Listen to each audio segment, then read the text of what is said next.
Hello, welcome to another segment of Bible in Plain View here at Israel Church of Jesus, Philadelphia, where we do this every third Sunday. I'm your reader, Brother MARLO. This your teacher, Brother Chris. And today's lesson is fruits of the Spirit. And this is times that we get to point out they'll point out key points in the Bible. So I'm going to give it to Brother Chris. All right, so again, the title of today's lesson is Fruits of the Spirit. And it's a short lesson. We're going to get right into it. It's a quote from something in Galatians. I have a typo on there where it says Ephesians. But we're going to start in Matthew chapter 22 and verse 36. Matthew 22 and 36. When you're ready, go ahead. Master, which is the great commandment in the law? So this is just a man asking, he's talking to Jesus, and he's asking him, what's the greatest or the most important commandment in the law? Go ahead. Jesus said unto them, Thou shalt love the Lord thy God with all thy heart, and with all thy soul, and with all thy mind. All right, so Jesus is giving him the most important commandment in the law, also referred to as the Old Testament. You know, all of the scriptures, you know, from Genesis to Malachi, he's saying that this is the most important is to love the Lord thy God with all thy heart and with all thy soul and with all thy mind. Go ahead. This is the first and great commandment. Uh-huh. And the second is like unto it, Thou shalt love thy neighbor as thyself. Go ahead. On these two commandments hang all the law and the prophets. All right, so pay attention to what Jesus is saying here. He's saying the most important commandment in the Bible is to love the Lord thy God with all thy heart, all thy soul, and with all thy mind. He said that's the first and great commandment, but he said the second one is like unto it. How is it similar? Well, it's also talking about love. And it says, thou shalt love thy neighbor as thyself. And he said, on these two commandments hang all the law and the prophets. A lot of these books back in the Old Testaments, they called the prophets the law. Sometimes they just refer to the books Moses wrote as the law. But you can read in the New Testament where even they call things written in Psalms the law. So this is why sometimes people think that God was harsh in the Old Testament, you know, because you had things like stoning. But if there's the most important thing is to love God with all your mind and your heart and all your soul. And, you know, sometimes if people, you know, start going contrary to that, you had to deal with the people. It's not that it wasn't about love back then, but it was about loving God more. Even when Christ came, right, he said, anybody that loved their father or mother or son or daughter more than me is not worthy of me. It just, you know, they put a pause on stoning, you know, but it was still about love is the point I'm making. And we're going to find out that this spirit that we're talking about the fruits of is actually talking about the law. All right, but let's go over to our second place, Romans chapter 7.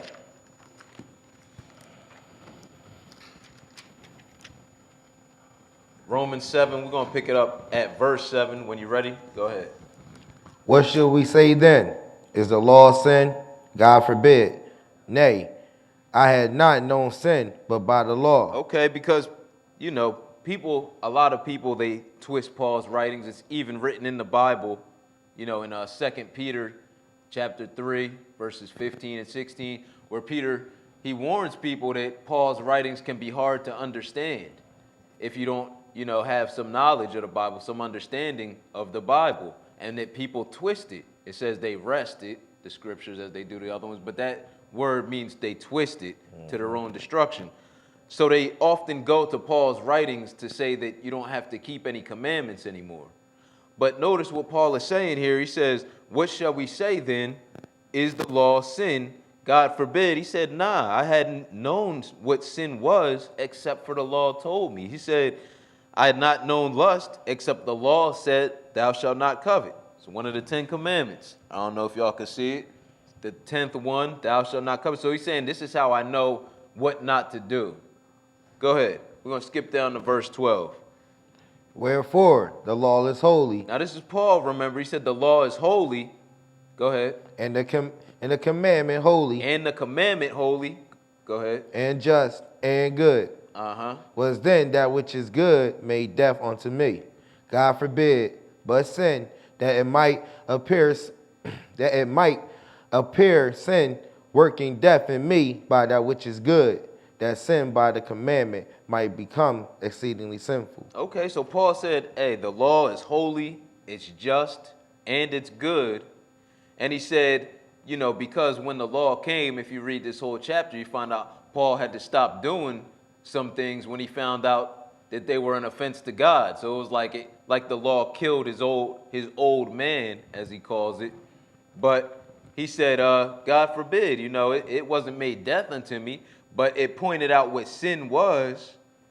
And by doing that, now for Paul to do the same things would be even more of a sin. He said that sin by the commandment might become exceeding sinful. The Bible also calls it willful sin or presumptuous sin when you already know. But go ahead, verse 14. For we know that the law is spiritual, but I am carnal, so under sin. So he said, we know that the law is spiritual, but I am carnal, which is fleshly, sold under sin. Skip down to verse 22. So we see one thing about the law is that it's spiritual because, again, the title of the lesson is Fruits of the Spirit. All right, and we're going to see some similarities between the law and the Spirit, the way that it's being used in the Bible. Go ahead, we're going down to verse 22. For I delight in the law of God after the inward man. All right, so we already know we were talking about the commandments, right? He even mentioned, you know, covetousness, thou shalt not covet. We know that's the commandments. That's what he's calling the law. And he said he delights in that after the inward man. Let's see what he's talking about. Go ahead. But I see another law in my members, warring against the law of mine. Hold up. So now he's saying that when he was talking about the inward man, he was actually talking about his mind. He said, for I delight in the law of God after the inward man, but I see another law in my members, talking about his body, warring against the law of my mind. What he was calling the inward man. Go ahead. And bringing me into captivity to the law of sin, which is in my members. So again, Paul already said earlier in the chapter that, you know, he didn't know what sin was except the law pointed it out. So he's saying that, you know, his body wants to do one thing, but he has the law of God, which we know is spiritual, in his mind, and that's, you know, they're warring against each other. All right, let's go over to Galatians chapter 5.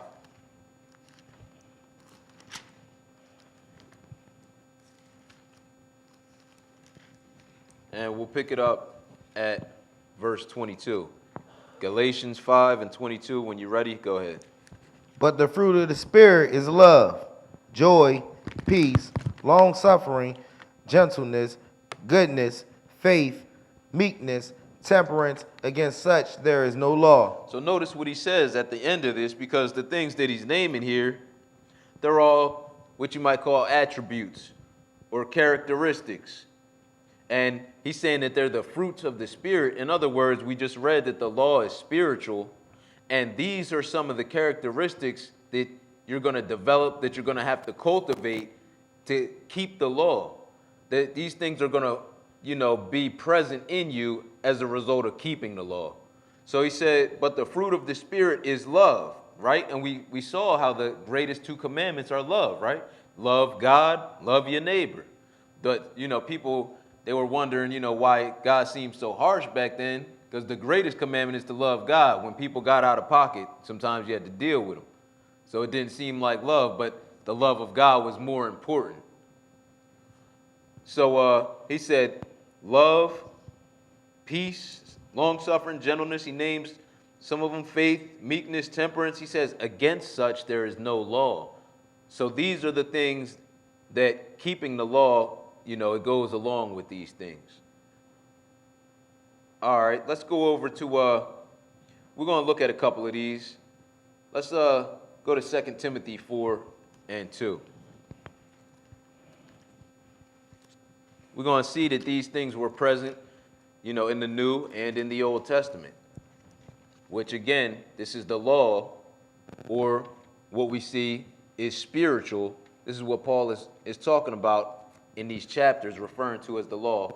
2 Timothy 4 and 2, or as the Spirit, I'm sorry. He's talking about these things that were written in the law. That's why he said the fruit of the Spirit, the things that come out of keeping the law, he said these are the fruits of the Spirit. He names all these things and he says, hey, against these things, there's no law against these. So he's letting you know the Spirit is talking about the law. The law is spiritual. We already read. Go ahead. 2 Timothy 4 and 2. Go ahead. Preach the word, be instant in season, out of season, reprove, rebuke, exhort with all long suffering and doctrine. All right, so it's another letter that Paul is writing to Timothy, and he's telling him to preach the word, be instant, in season, out of season. He says when you're dealing with people, sometimes you got to correct them, sometimes you got to just rebuke them, But he said with all long, sometimes you got to encourage people, but he said with all long suffering and doctrine. Let's go back into the Old Testament and see who else is long suffering. Let's go to Exodus chapter 34. We're just going to read one verse here, verse 6.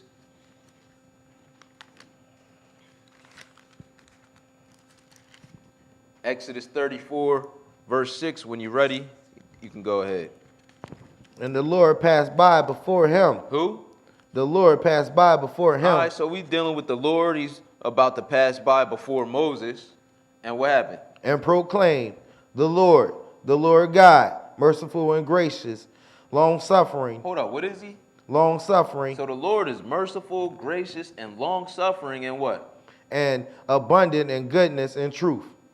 Uh-huh. So, this is actually one of the attributes of God, right? This is what he proclaimed as he passed before Moses. And the Lord told us back here in the Old Testament, in more than one place, be ye holy, or you, in other words, holy, for I am holy. So that's why we should have the same attributes when we're dealing with people. Let's go over and go back to the New Testament. We're going to go to Hebrews 11.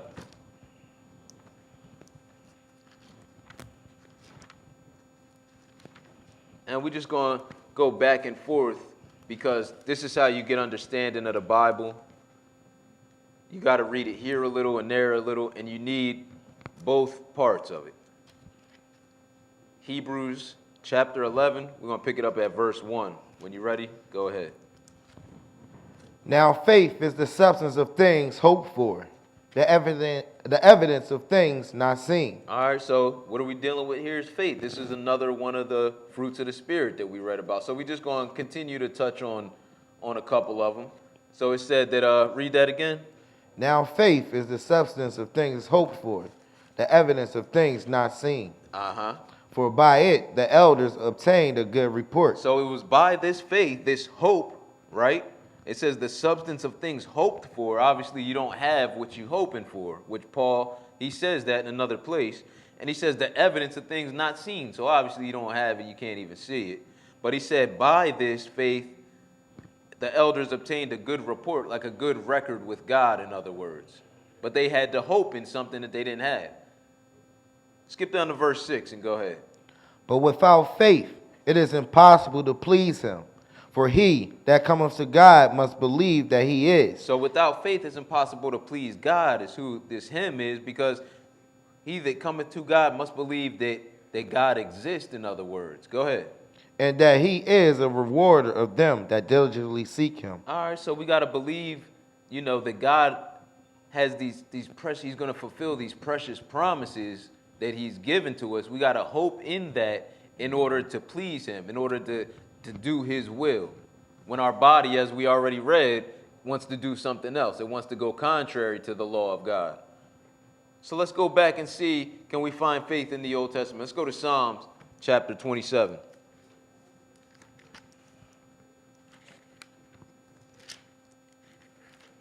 We're going to read something that David had written because God called him a man after his own heart.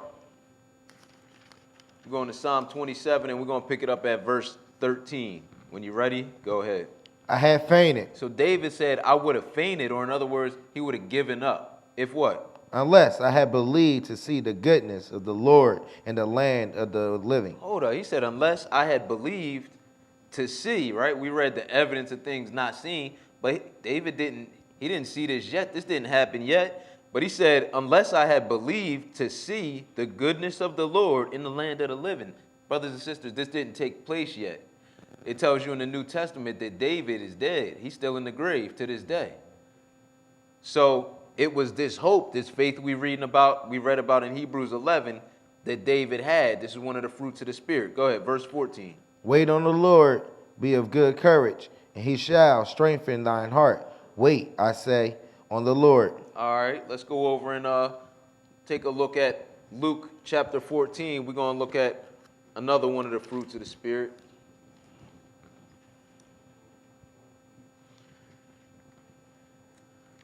And this is meekness. We're just going to read one verse here.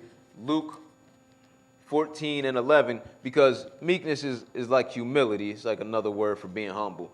Luke 14 and 11. When you're ready, go ahead. For whosoever exalteth himself shall be abased, and he that humbleth himself shall be exalted. So notice what Jesus said here in the New Testament. He said, whoever exalt themselves, whoever, put themselves up on a pedestal or whatever, they going to be made low by God. And whoever humbleth themselves, they going to be raised up by God. They going to be exalted by God. And, he's a living example of that, because the Bible tells us, let this mind be in you that was also in him. He was God in the beginning. It said he was in the form of God, but he took upon him the form of a servant. So we supposed to have this same mindset, and we see he was exalted back up to the right hand of the Father, waiting for his enemies to be made his footstool. He's coming back to take the world over. So that's a high exaltation from the life that he lived at his first coming. But let's see who else was humble. Let's go over to Numbers chapter 12. We might have time to read a little bit here. So we could pick it up at verse 1. Numbers 12 and verse 1. When you're ready, go ahead.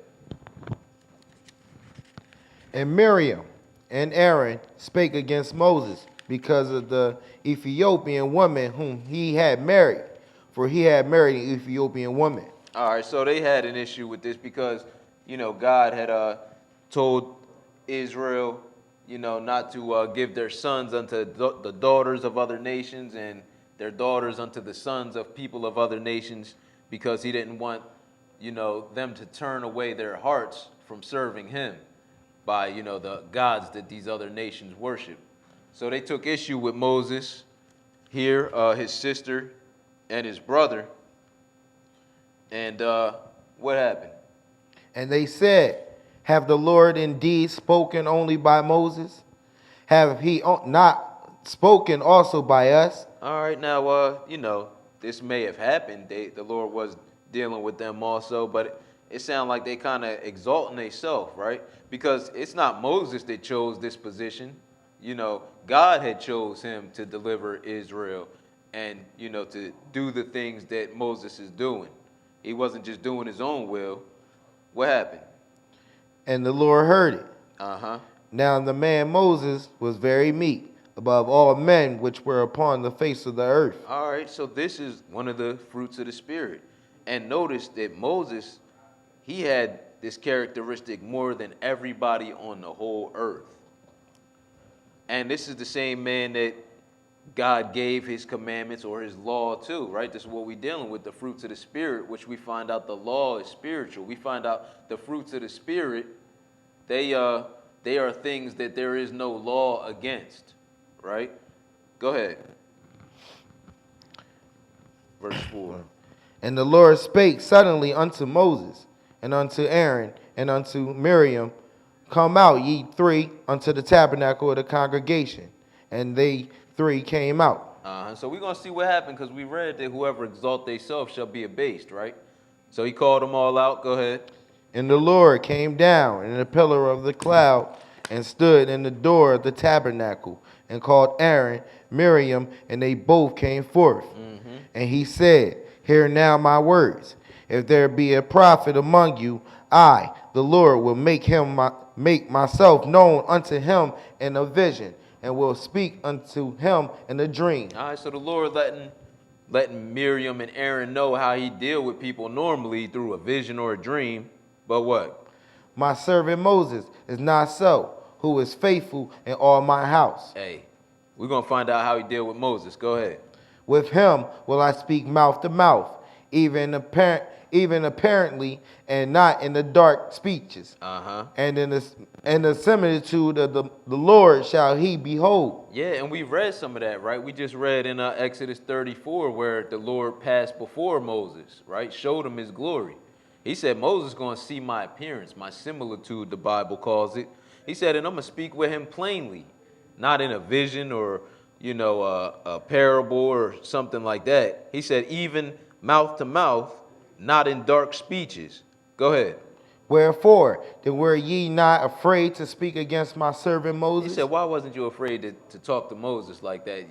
Y'all getting puffed up, Y'all should be able to tell I deal with Moses differently than I deal with y'all. But go ahead. And Moses, notice, he was the meekest person on the earth, the Bible say. Go ahead. And the anger of the Lord was kindled against them, and he departed. And the cloud departed from off the tabernacle. And behold, Miriam became leprous, white as snow. And Aaron looked upon Miriam, and behold, she was leprous. All right, so again, we see she kind of got lowered down a little bit because leprosy was like a plague back then, and, that would get you shut outside of the camp. Like you would have to go out on your own until the leprosy went away. So go ahead, verse 11. And Aaron said unto Moses, Alas, my Lord, I beseech thee, lay not thy sin upon us, wherein we have done foolishly, and wherein we have sinned. Let her not be as one dead, of whom the flesh is half consumed when he cometh out of his mother's womb. All right, so, even though only Miriam got the punishment, Aaron seen it, and he like, Lord, like lay not this sin upon us, and he talking to Moses. What happened? And Moses cried unto the Lord, saying, Heal her now, O God, I beseech thee. Hey, Moses praying for her after they was just popping off. Some of us would have been probably feeling like, hey, you got what you deserve, coming at me like that, But Moses had the humility, the meekness, that's one of the fruits of the Spirit, to pray for her after they were just accusing him. Go ahead. And the Lord said unto Moses, If her father had but spit in her face, should she not be ashamed 7 days? Let her be shut out from the camp 7 days, and after that let her be received in again. All right, so we see an example of meekness back in the Old Testament also. So again, these are the fruits of the Spirit. We see that these are the things that there's no law against. We see that, God is the same back then as he is here. We find in examples the same things that they're writing about in the New Testament. We see that the followers of God had these traits in the Old Testament. All right, let's go to Galatians chapter 5.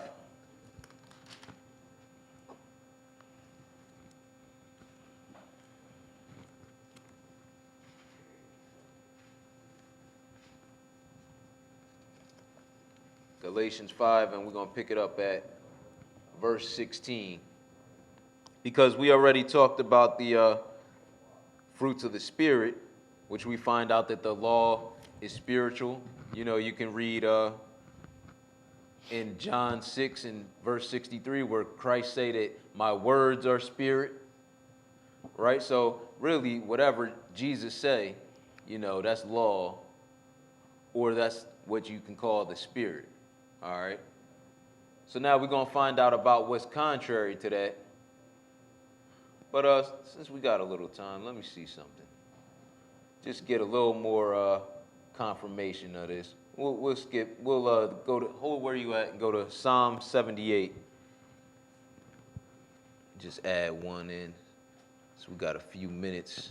Psalm 78 and verse 1. It's just going to say the same thing. Just one verse. just to kind of confirm what we read in Romans 7, that the law is spiritual, and what I just quoted in John 6, where Jesus said that my words are spirit and they are life. Psalm 78 and verse 1. Go ahead.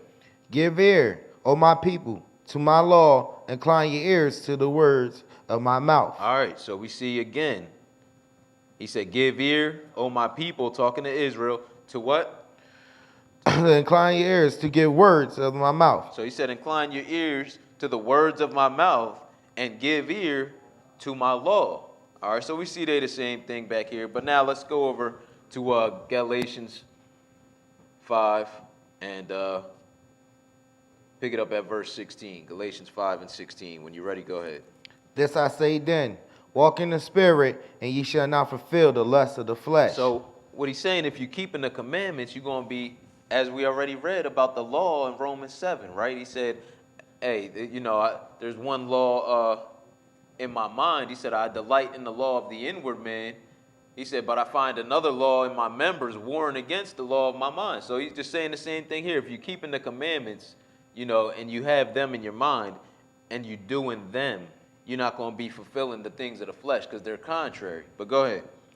For the flesh lusts against the spirit, and the spirit against the flesh. And these are contrary the one to the other, so that ye cannot do the things that ye would. But if ye be led of the spirit, ye are not under the law. So he said if you be led of the spirit, in other words, if you keep in the law, the commandments in here, then you're not under the law. You don't have to face the consequences, in other words, for breaking the law. That's what he means by under the law. Not that you don't have to do the law. You can read plenty of places in the Bible. Romans 3 and 31, you can read all over. We already read the law is holy, just, and good, right? I think we read that. So go ahead. Now the works of the flesh are manifest, which are these: adultery, fornication, uncleanness, lasciviousness, idolatry, witchcraft, hatred, variances, variance, emulations, wrath, strife, seditions, heresies. So a lot of these things, they sound like what God said what not to do, right? We got adultery, which is one of the 10 commandments, right? Not to do. Uncleanness, this is, dealing with the laws back in the Old Testament. Hatred, we see that's the opposite of the law, right? Because the law is about love, as we read. Go ahead, what else? Envyings, murderers. We know thou shalt not kill, so go ahead. Drunkenness, revelings, and such like, of the which I tell you before, as I have also told you in the time past, that they which do such things shall not inherit the kingdom of God. All right, one more place. Let's go over to Revelation 22.